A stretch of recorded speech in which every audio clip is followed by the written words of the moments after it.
People have a hard time understanding, especially if you think about it, right? Maybe you had 6 months worth of salary saved in the bank, right? What would happen with that savings now? You thought that okay, if you lose your job or something happens, right, you can Worthless. live 6 months from that um, Hmm. money that you have. And then this happens, and what could you buy with that? Right? A phone. Really, really, it became worthless. I mean, I can speak about my savings. I had worth of around $70,000 in savings, and that's exactly how I think because I'm a freelancer and I enjoy working with my own time. So that gave me a sense of safety. Like even if I never Of get course. any work for the next 2 years, Right. I can live off my savings. Hmm. And that $70,000 right now is probably worth like $5,000. I Mm. mean, $5,000 is still a lot, but I mean, that was $70,000 at one point. Jeez.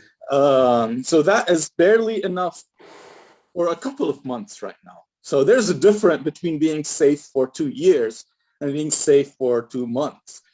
Absolutely. It's Um, horrible. So do you and use, go ahead.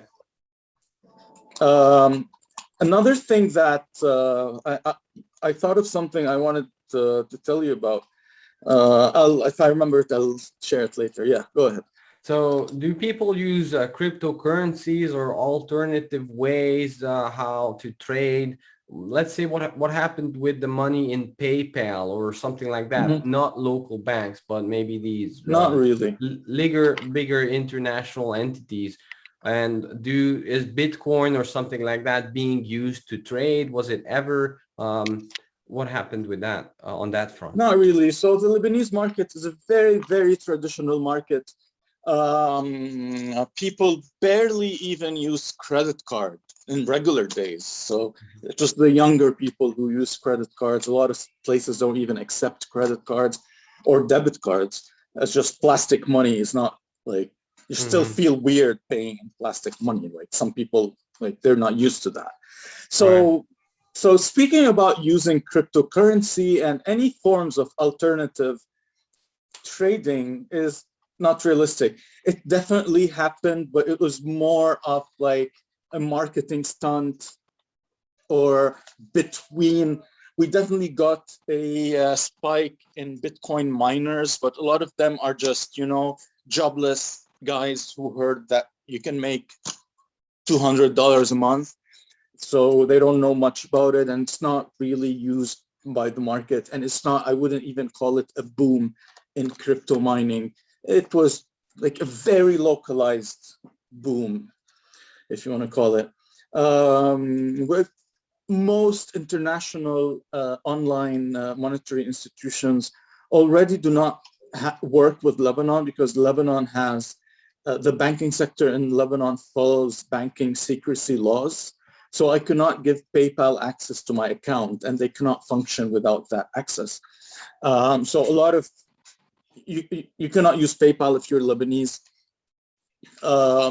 and there's no real local alternatives either, because as I said, the Lebanese market is very primitive in the way we deal with monetary transactions. People like cash, and now we understand why.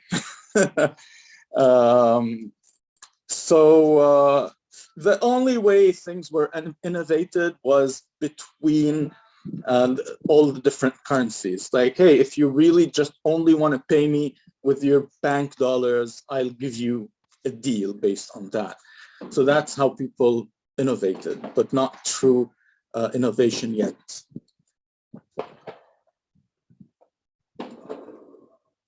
Thank you for explaining that. Was there ever an aha moment that kind of pre-run the whole thing that would say, okay, I'm going to have a hyperinflation 6 months from now? Because a lot of viewers think that, well, I still have time to prepare, right? And I don't have to do anything right now. But when this happens, then I'll start preparing. Then I work on my skills. Then I put See, away it's some cash. Was there any moment like that? I'll speak as someone who understands a little bit of economics, but I also understand how human brains work, because you always look back and you think, damn it, it was very obvious that things are gonna get bad from there. Why didn't I take action? Well, that's for the same reason why no one until today understands how the stock market works. Because when human brains get into things, they're not as obvious. I had 100 million Lebanese liras in the bank, and that was worth $70,000. And I used to save them in liras because they would give me more interest. So I was running after the high interest. When the collapse started happening, it was savings money, so I couldn't pull it out when I wanted. But then when the date came that I can either take it or keep it in the bank, the $1 was only for 1,800 liras.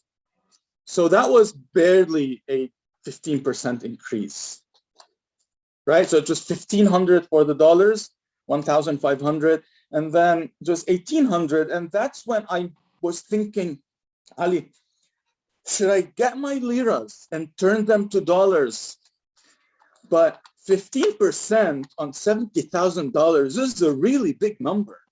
Like to me, I was like shaving off like $10,000-15,000 of my savings. Right now, I think I was so stupid. Like right now, if I could sell the dollar for 10,000, I would.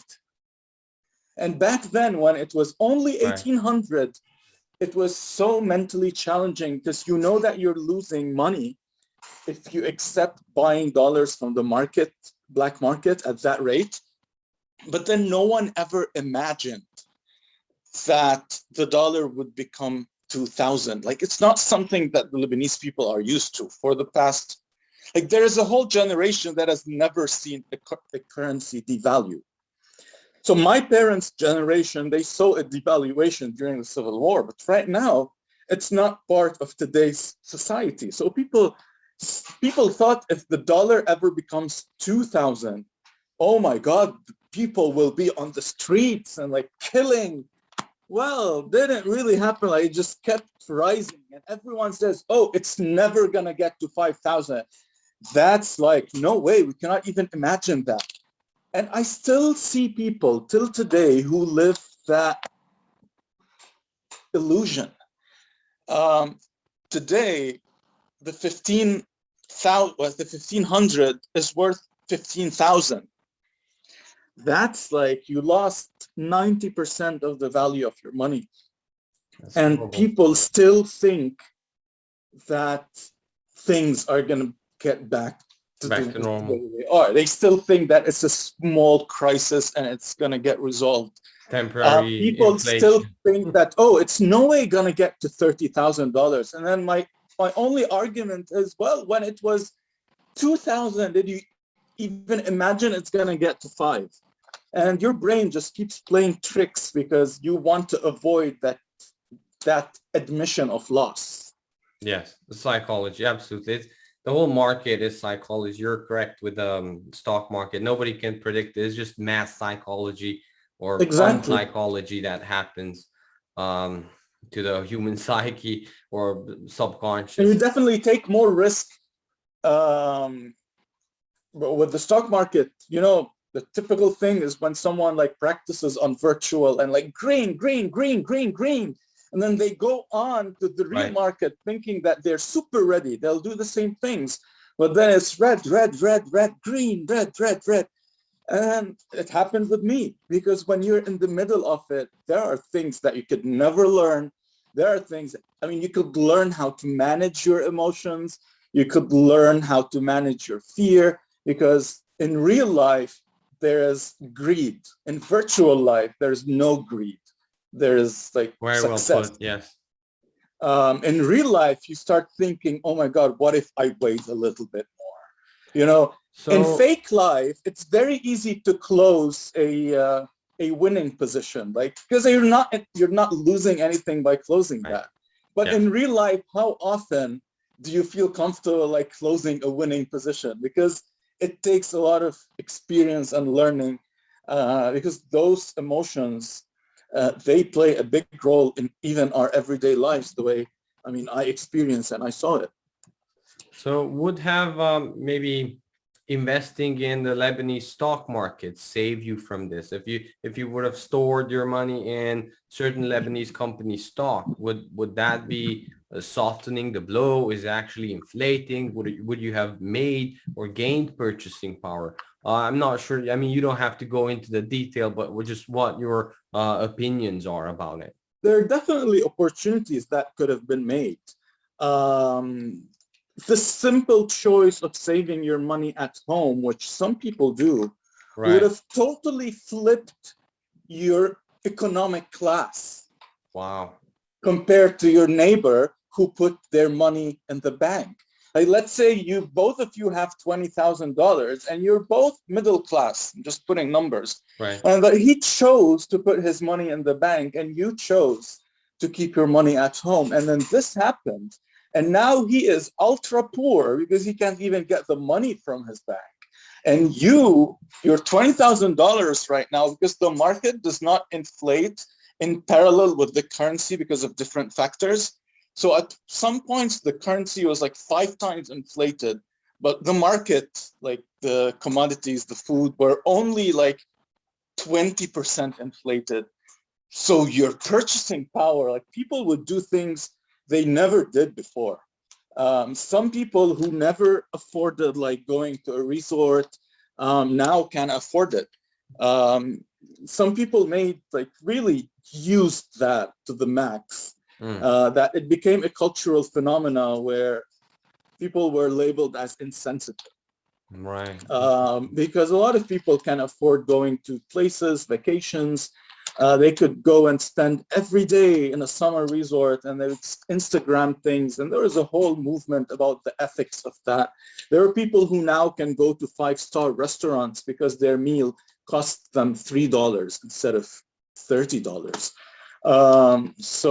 And there are people who were able to afford these things, and right now they cannot afford it. And you can't even get loans Hardworking because people. It's just they put the exactly. option of It's trusting just being the at the banking wrong system. place at the wrong time and things happening against your will. To both of them, each one took a reasonable decision. I mean, banks, Of course. if anything, you would argue that the guy who had his money in cash was the one taking more risks. Yeah. Definitely. You never know how life just flips things upside down. Another problem with the Lebanese mentality is that people are not many people diversify. That's mainly because not many people have a lot of savings and a lot of money. So people usually like, oh, I have $10,000. What should I invest it in? So it's always risking your investment into one thing. Like, oh, I'm going to help my cousin open a phone mobile store, or I'm going to buy gold. So that's how it always works. Like you have some sum and you invest it. So there's no diversification. That's mostly with middle lower classes because people who have more money are able to Yeah, of course. diversify. That's Um, not, the average but man's then you also reality. want to know if you can liquidate, because a lot of people face the problem of liquidity, not money. There are people who are still billionaires, but they can't get money On paper, right? I because you imagine cannot the stock liquidate. market Some was the people same. Yeah. had their How do you savings. pull your money out? Yeah. Exactly. Some people had their savings in like buildings or real estate. You cannot liquidate because people don't want to buy. So a lot of people who really wanted to liquidate their assets, they were selling it at very low prices On the just cheap. because they wanted money. Like okay, just take my house, which is worth 300,000, just give me 100. Really, because they need to liquidate. That Um, is very, very familiar to me back in Romania in the 90s, where people were under pressure. The last thing eventually that they could sell was their house, right, or their mm, apartment. And technically, in terms of, let's say, Lebanese liras, the house prices, I'm assuming they are going up. But you're yeah, actually, oh yeah, of when course. when you're being crushed and you have to sell it, technically, compared to some other assets like food items or something like that, compared to that, it actually has Yeah. fallen So and one you're thing getting a interesting bad that deal. Yeah. One interesting thing that happened with the real estate market was also related directly to the banking sector. So when the crisis started to happen, real estate real estate started dropping. Why? Because real estate developers were accepting Lebanese dollars to pay off their own debt. So they would give you really good deals and they would accept the Lebanese dollar, which is now worth nothing. So at that point, people who were visionary enough were like, you know what, instead of having like 200,000 virtual dollars, US dollars that I cannot use, just gonna buy a real estate. And because the developers were able to use that to pay their debts, you were able to find some really good deals. And people who used that money are lucky people today. But then, like 1 year in, real developers just closed all their debts. So a lot of people, my friend had his car and his house loan in Lebanese lira. So he essentially got like a 2020 Jeep Wrangler for $10,000 and a whole apartment in Beirut for like $30,000 because he still pays it in Lebanese lira. So once those real estate developers had all their like virtual dollar debts paid back, prices started to hike up again because they have no reason to sell and they cannot use your fake money. So the market started like being really slow because people don't want to pay and those don't want to sell. So you get slow market. But yeah, that was an interesting to see that because of the way the banks worked, there was a dip in the real estate market value. Well, that's amazing. That's truly amazing how this works. And I have some experience with this, but just seeing it again, I would not think this is possible, but it is. And it happens all the time. And a lot of people don't understand that it is a spiral. A lot of people think that there is a point of no return. And we've seen that with several countries. And removing zeros from your currency does not solve the problem. Some people like who don't understand, they naively say, well, let's do like Turkey, just remove zeros. But that does not solve the problem. That just like the makes it easier to evaluation say of the thing number. against thing will remain Like, the oh, same their and already lira out now of is balance. like Yeah. the Turkish lira is now 6 million times stronger. Not really. That's not how things work. The same thing with Zimbabwe, with like a new currency every 2-3 years. Essentially, it does not solve anything.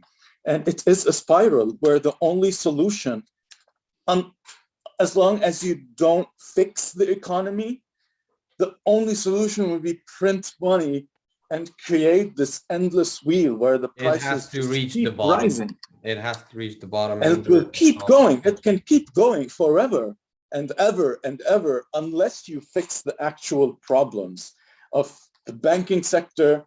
And now, I mean, the intellectuals are talking about how would people gain trust back in the banking sector. Because to me, there is no way this banking sector is going to come back. There is no way. You can record this. You can publish it whenever you want. There is no way the banking sector will come back the way we know it because no one has trust in banks.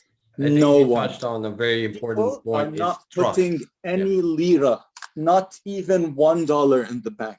They're begging people for money. No one is putting $1 in the bank.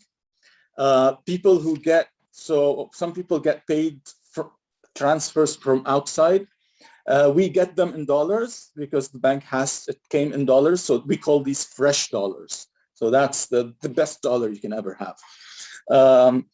People get the transfer, they go to the bank and put them at home. Like I'd rather put them at home than at the bank. So the whole banking sector will not come back the way we know it. And my only out, I think, would be partnering with international brands because there's no out of this. There's no way a Lebanese human, and I'm speaking not out of speculation, I'm speaking out of practice, out of what I see, out of what I hear. people are fighting at banks. Every day there's a video of someone literally fighting with the manager, like pulling hairs. I want my money. People are not using those banks again. It's a Yeah. destroyed industry. So the only way these things will work will probably partnering with international brands, with regional banks, to give people a sense that, you know what, your money is being managed by Dubai Bank.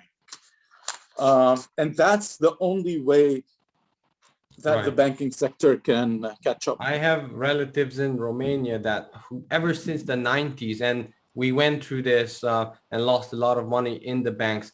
They just closed the bank account, and ever since that, they never even walked close to the Yeah, bank. you And you that's you that's lose how you people lose are. That's how trust. people are because trust, you gain it slow, but you lose it fast, and it lasts forever. Whether Exactly. And a lot that of could be a people big make jokes. institution, that could be government, that could be the currency itself. It doesn't matter.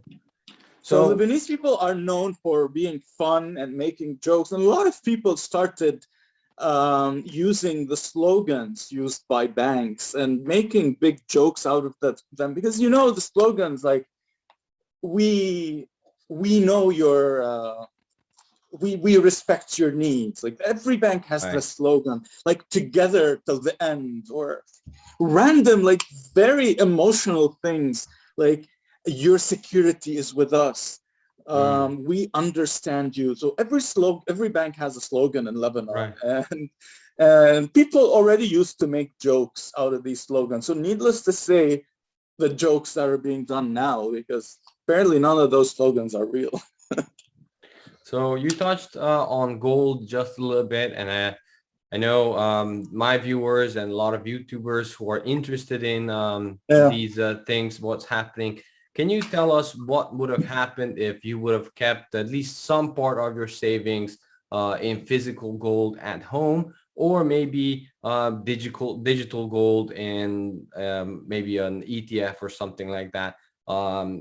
Could you expand upon what change Yeah. would have that made? Thank you for watching the interview. Be sure to subscribe and hit the notification bell to catch the rest of the interview. Also remember to like and share the video. See you soon.